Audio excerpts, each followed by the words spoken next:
coming?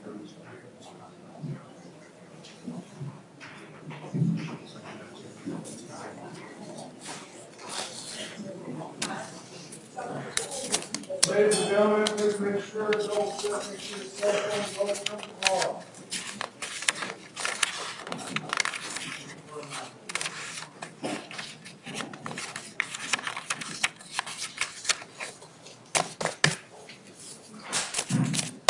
We have a note from the jury, so let me just take a minute to give everybody time to get in, okay?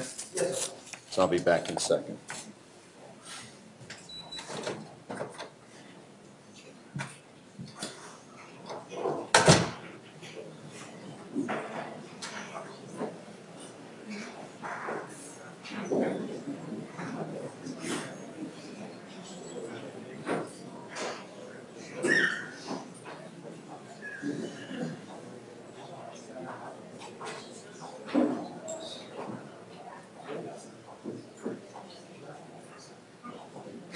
People just coming in, please make sure your phones are turned off. Thank you.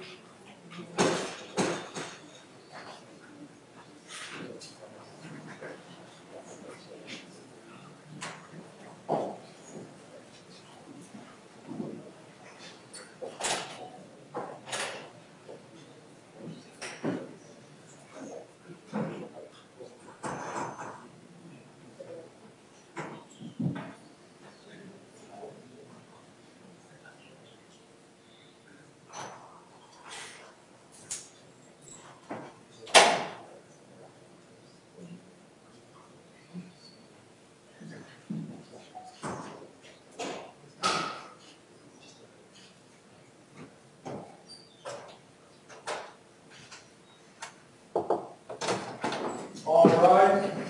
Circuit Court CRD is back in custody. I will run the hearing to the You may be seated.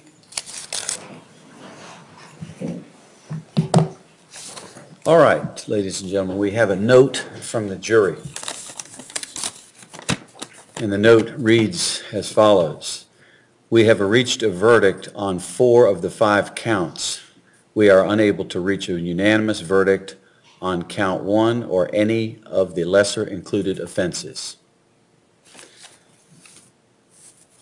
Given the way that note is written, I believe that at this point it's time to give them the Allen charge, which is another jury instruction that is required to be given to tell the jurors some additional information that they need to consider, and then basically they're sent back into the jury room to continue deliberations. Ms. Corey, what say you? Mr. Strolla? Yes, Your Honor. All right, I have for the attorneys copies of the jury instruction, which is jury instruction 4.1, jury deadlock. I'm going to have a copy for each one of the 12 jurors because this is part of jury instructions. So after I read it to them, I will give the 12 copies to the bailiff, who will then be able to distribute to the jurors in the jury room.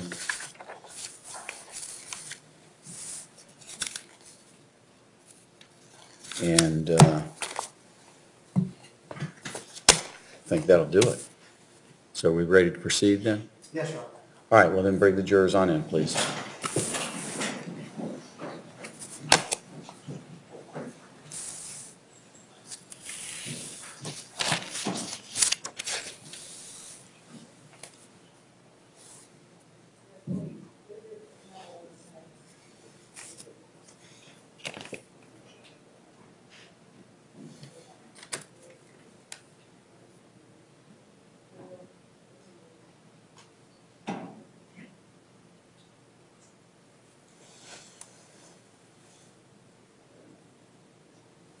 Jurors entering the courtroom.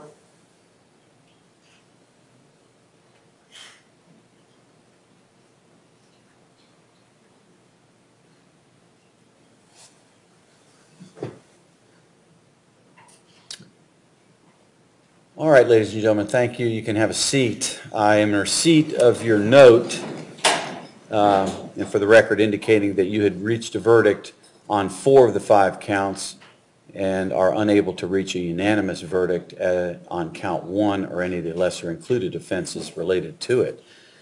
That then, under that kind of a situation and in that circumstance, I am required to read to you an additional jury instruction. I'm going to read that instruction to you now, and then I will provide a copy of it to each one of you when I'm finished reading it. I know that all of you have worked hard to try to reach a verdict in this case to each of the counts. It apparently has been impossible for you so far. Sometimes an early vote before discussion can make it hard to reach an agreement about the case later. The vote, not the discussion, might make it hard to see all sides of the case. We are all aware that it is legally permissible for a jury to disagree.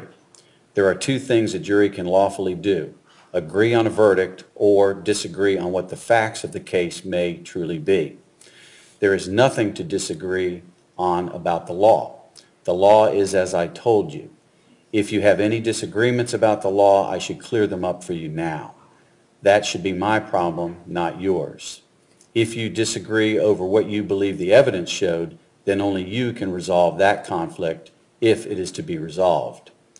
I have only one request of you. By law, I cannot demand this of you, but I want you to go back into the jury room, then taking turns, tell each of the other jurors about any weaknesses of your own position. You should not interrupt each other or comment on each other's views until each of you has had a chance to talk.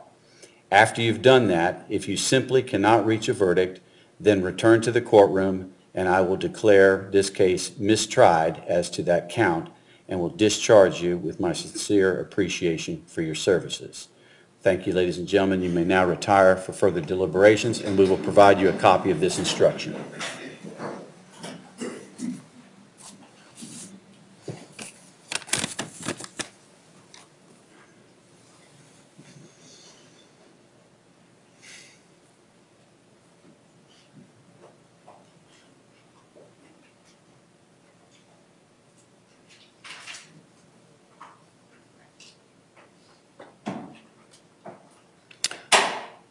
Any exceptions or objections to the instruction as read from Ms. Corey? No, sir. Mr. Strolla? No, Your Honor.